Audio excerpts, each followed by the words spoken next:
Hello students, I am Praveen Jangid और आज के इस वीडियो में बेटा हम ऐसी सिचुएशंस के बारे में डिस्कस करेंगे जहां पर कि आर्टिकल का यूज़ नहीं करना है। और इस वीडियो में बेटा हम रूल नंबर 6 से पढ़ेंगे, क्योंकि रूल नंबर 5 तक हमने पिछले वीडियो में डिस्कस कर लिया था अच्छी तरह से। और मैं तो आपको यही कहूँगा बेटा कि इस वीडियो को देख रहे हो तो इससे पहले बेटा जो रूल नंबर 5 तक पिछला वाला जो वीडियो बनाया था मैंने नो यूज़ ऑफ आर्टिकल का, उसे आप ज़रूर देखिएगा। तो चलिए बेटा हम बिना किसी देरी के शुरू करते हैं। तो बेटा रूल नंबर 6 हमें ये कहता है कि यदि नाउन से पहले डिस्ट्रीब्यूटिव एडजेक्टिव का प्रयोग हो रहा है ना, तो आप क्या करेंगे, ऐसे सिचुएशन में नाउन से पहले आर्टिकल का प्रयोग नहीं करेंगे। और बेटा बात करें डिस्ट्रीब्यूटिव एडजेक्टिव की, तो बेटा ईच, एवरी, आइदर और नाइदर, ये 4 एग्जाम्पल डिस्ट्रीब्यूटिव एडजेक्टिव के हैं। यदि आपको इनके बारे में कंप्लीट नॉलेज लेना है, डिस्ट्रीब्यूटिव प्रोनाउन के मीनिंग, इनके एग्जाम्पल, इनके एरर्स वगैरह, इनके रूल्स वगैरह पढ़ने हैं, तो बेटा आप डिस्ट्रीब्यूटिव एडजेक्टिव की जगह डिस्ट्रीब्यूटिव प्रोनाउन को पढ़ सकते हैं। बेटा दोनों के जो रूल्स हैं सेम वही हैं, बस थोड़ा सा प्रयोग करने का अंतर है। और डिस्ट्रीब्यूटिव एडजेक्टिव और डिस्ट्रीब्यूटिव प्रोनाउन में ये फ़र्क होता है कि एक प्रोनाउन है तो बेटा दूसरा एडजेक्टिव है। बाकी चाहे वो प्रोनाउन हो या फिर एडजेक्टिव हो, इनके जो रूल्स होंगे वो सेम ही होंगे। और बेटा डिस्ट्रीब्यूटिव प्रोनाउन का जो वीडियो है आपको आई बटन पर मिल जाएगा। आप अपनी स्क्रीन के ऊपर राइट साइड में कॉर्नर में आई बटन पर क्लिक करके और डिस्ट्रीब्यूटिव प्रोनाउन के बारे में पढ़ सकते हैं। वहां पर बेटा आपको डिस्ट्रीब्यूटिव प्रोनाउन से रिलेटेड जितने भी रूल्स हैं वो समझ में आ जाएंगे। यहाँ तक कि बेटा उस वीडियो में मैंने आपको ईच, एवरी का प्रयोग कहाँ होता है, किस सिचुएशन में करना पड़ता है, आइदर, नाइदर का प्रयोग कब और कैसे किया जाता है, सारे रूल्स बता रखे हैं। तो बेटा अब बात करें इस रूल की, तो आप हमेशा ये ध्यान रखना कि यदि नाउन से पहले एडजेक्टिव आ रहा है, कौन सा एडजेक्टिव, डिस्ट्रीब्यूटिव एडजेक्टिव, तो बेटा आपको ऐसे नाउन से पहले आर्टिकल का प्रयोग नहीं करना है। चलिए इसको एग्जाम्पल के थ्रू समझते हैं।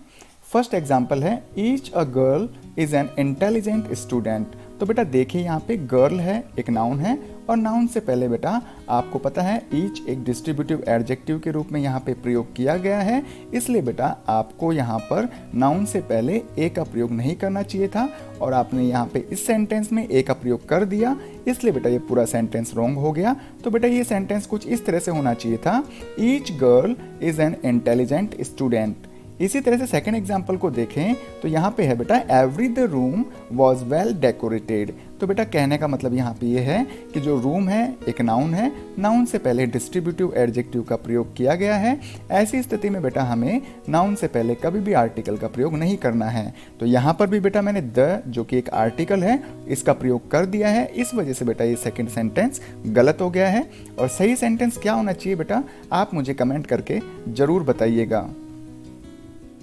यदि हम रूल नंबर 7 की बात करें तो रूल नंबर 7 हमें यह कहता है बेटा कि स्पोर्ट्स के नाम से पहले कभी भी आर्टिकल नहीं लिखा जाता है। मैंने यहाँ पर कुछ फेमस स्पोर्ट्स के नाम लिखे हैं, जैसे cricket, chess, volleyball, tennis, hockey, football. तो ये क्या है बेटा, स्पोर्ट्स के नेम हैं। वैसे तो स्पोर्ट्स के बहुत सारे नेम होते हैं, आप जितने ज़्यादा स्पोर्ट्स के नेम याद रखोगे उतना बेटा आपके लिए बेनिफिशियल होगा। इसको एग्जाम्पल के थ्रू हम समझते हैं बेटा। फर्स्ट एग्जाम्पल है he plays the cricket with his brother. तो बेटा आप यहाँ पे देखिए क्रिकेट क्या है, स्पोर्ट्स का नेम है, और उससे पहले बेटा हमें द का यूज नहीं करना चाहिए था, क्योंकि यहाँ पर क्रिकेट का प्रयोग जनरल सेंस में हो रहा है। लेकिन बेटा आपको ये भी ध्यान रखना होगा कि यदि स्पोर्ट्स का प्रयोग विशेष अर्थ में हो रहा है तो बेटा उससे पहले आपको आर्टिकल का प्रयोग करना ही होगा। जैसे यहाँ पे एग्जाम्पल है cricket of Sri Lanka is not good, कि श्रीलंका का जो क्रिकेट है वो अच्छा नहीं है। तो बेटा यहाँ पे देखिए हम एक जनरल क्रिकेट की बात नहीं कर रहे हैं, हम बात कर रहे हैं श्रीलंका के क्रिकेट के बारे में। तो यहाँ पर क्रिकेट जो स्पोर्ट्स का नेम है वो बेटा एक स्पेशल कंसर्न में यूज किया गया है, और स्पेशल किसके बारे में, श्रीलंका के क्रिकेट के बारे में।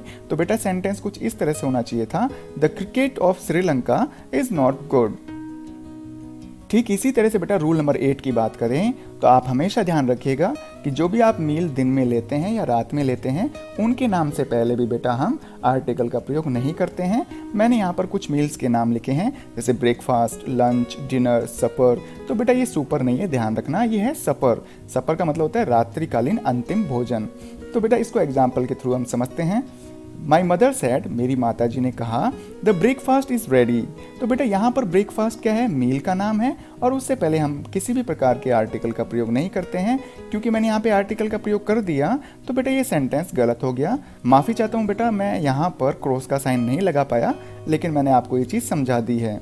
यहाँ पर भी बेटा आपको नोट का विशेष ध्यान रखना है, और वो कुछ इस तरह से है बेटा कि यदि आपको किसी भी सेंटेंस में मील का नेम नजर आ जाए और उससे जस्ट पहले एडजेक्टिव का यूज़ हो रहा है ना, तो ऐसी स्थिति में बेटा हमें मील के नाम से पहले आर्टिकल के रूप में ए या एन में से किसी एक का प्रयोग करना होगा। लेकिन ध्यान रखिएगा बेटा कि यदि मील का प्रयोग विशेष अर्थ में किया जा रहा है तो बेटा मील से पहले हमें आर्टिकल के रूप में दे का प्रयोग करना होगा, न कि ए या एन का। चलिए इसको भी एग्जाम्पल से हम समझते हैं।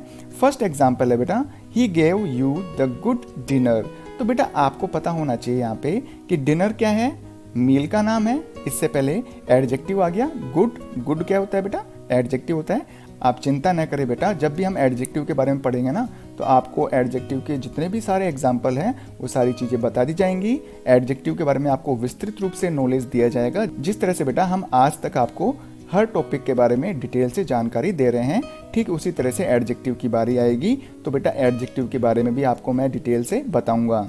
तो बेटा हम फर्स्ट सेंटेंस की बात करें तो डिनर क्या है बेटा, मील का नेम है। मील के नाम से पहले एडजेक्टिव का यूज हुआ है।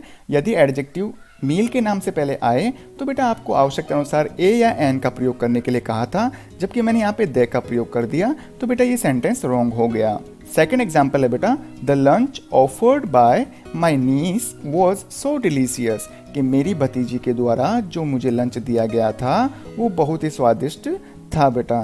तो यहाँ पर बेटा देखिए लंच, हम नॉर्मल लंच की बात नहीं कर रहे, हम ऐसे लंच की बात कर रहे हैं जो कि उसकी नीस के द्वारा या उसकी भतीजी के द्वारा उसे दिया गया था। तो यहाँ पर लंच का प्रयोग विशेष अर्थ में हो रहा है, इसलिए बेटा मैंने इससे पहले दे का यूज कर दिया और ये सेंटेंस बेटा बिल्कुल करेक्ट है। रूल नंबर 9 हमें ये कहता है बेटा कि जो आपको ये नीचे 4 शब्द दिख रहे हैं ना, तो इन शब्दों के बाद में भी आपको आर्टिकल का प्रयोग नहीं करना है। अब वो शब्द है बेटा type of, variety of, short of, kind of. तो ये जो 4 शब्द मैंने लिखे हैं ना बेटा, इनके बाद में प्रयुक्त जो नाउन होगा उससे पहले हमें आर्टिकल का प्रयोग नहीं करना है। जैसे फर्स्ट एग्जांपल मैंने बताया आपको, he did not like that type of the mobile. तो बेटा यहाँ पर टाइप ऑफ शब्द का प्रयोग हुआ है, इसलिए इसके बाद आने वाला जो नाउन है उससे पहले हमने दे का यूज कर दिया, इसलिए बेटा ये पूरा सेंटेंस गलत हो गया। ठीक इसी तरह से बेटा हम रूल नंबर 10 की बात करें तो इसमें लिखा हुआ है कि जो त्यौहार होते हैं, फेस्टिवल वगैरह, और जो छुट्टियां होती है बेटा हॉलीडेज वगैरह, इनके नाम से पहले भी हम आर्टिकल का प्रयोग नहीं करते हैं।